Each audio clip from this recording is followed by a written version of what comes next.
जय मसीह की। परमेश्वर का धन्यवाद हो। आज एक वचन को पढ़ के कुछ बातें उसमें से बताऊंगी। उत्पत्ति का पुस्तक 4 उसका 7।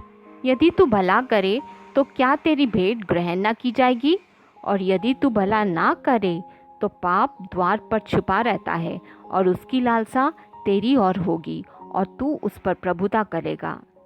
एक छोटी सी प्रार्थना करके वचन में जाएंगे। धन्यवाद परमेश्वर इन सुंदर वचनों का। आज प्रभु इन वचनों से हम एक एक को छूकर बात कीजिए। सुनने वाले सब और कहने वाले मुझे भी पवित्र आत्मा आप हम पर काम करिए, अपने भेदों को प्रकट करिए। पिता, पुत्र और पवित्र आत्मा के नाम से मांगती हूँ। आमीन आमीन आमीन। जब जीवन में परीक्षा आती है तो हमारे मन और हमारा दिल विचलित होता है। अगर हम उस परीक्षा में सफल होंगे तो पाप के दलदल से उभर आएंगे और उस पाप पर हम प्रभुता कर पाएंगे। अगर विपरीत हुआ तो हमारे ऊपर पाप प्रभुता कर पाएगा। ये वचन का बैकग्राउंड सबको मालूम है। सब जानते हैं कि केन का भेंट स्वीकार न होने के कारण उसके मन में और दिल में ईर्ष्या और जलन उत्पन्न हुई। वो अति क्रोधित हो उठा और उसके मन में उदासी छा गई। बाद में पाप उसके ऊपर हावी हो गया और उसने अपने सगे भाई की हत्या कर दी।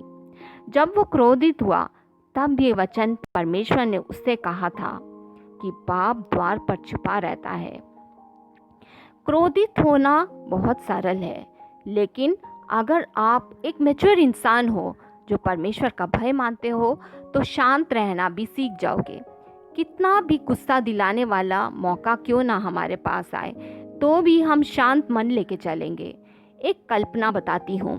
एक मिट्टी का घड़ा कोने में बैठकर मुस्कुरा रहा था। पास में एक ग्लास उछलकर उसके नजदीक आकर पूछा, तुम हमेशा ठंडा और मुस्कुराते रहते हो, कैसे? घड़े ने उत्तर दिया, सही है, मैं अगर गुस्सा हो गया तो मेरे भीतर का जल गर्म हो जाएगा। सब मीठा और ठंडा जल पसंद करते हैं। गुस्से के कारण, गर्म होने के कारण कोई मेरे पास नहीं आएगा और इस कारण से सब लोग मेरे दूर रहेंगे। और मैं ये नहीं चाहता कि सब मेरे दूर रहे, मैं चाहता हूँ कि सब मेरे पास रहे। आखिर मैं हूँ एक मिट्टी का बर्तन, एक दिन मिट्टी में ही जाना है, तो क्यों क्रोध, बात विवाद, झगड़ा क्यों करना? जिस तरह गलतियों की पुस्तक में भी लिखा है, 5 के 19, 20, 21 में लिखा है, व्यभिचार, गंदे काम, लुच्चपन, मूर्ति पूजा, टोना, बैर, झगड़ा, ईर्ष्या, क्रोध, फूट, विधर्म, दाह, मतवालापन, लीला क्रीड़ा, इन सब से हमें दूर रहना चाहिए। ये सब हमें परमेश्वर के राज्य का वारिस नहीं बनाएगा। पाप हमारे ऊपर प्रभुता करेगा। पाप हमें सारे अनुग्रह से वंचित कर देगा। पाप के कारण आदम और हव्वा परमेश्वर के नज़र में सिद्ध नहीं हो पाए। पाप के कारण इस्राएली लोगों को कनान देश में प्रवेश नहीं हुआ। पाप हमें आसानी से पकड़ सकता है। जिस तरह दावीद ने व्यभिचार किया और उससे यहोवा क्रोधित हो गया। 2 सामुएल 11 के 27 में देखते हैं कि परमेश्वर उससे क्रोधित हो गया। लेकिन दाऊद की जिंदगी में उसने पश्चाताप किया और आंसू से यहोवा के भजन संगीता लिखी, जिसमें 51 बहुत प्रसिद्ध है। इससे हमें यह पता चलता है कि यहोवा पवित्र है, वो पाप से नफरत करता है। मानव जाति ने पाप किया, जिसको छुड़ाने परमेश्वर ने अपने इकलौते पुत्र यीशु मसीह को इस संसार में भेजा कि किसी का नाश ना हो परंतु सब अनंत जीवन पाए।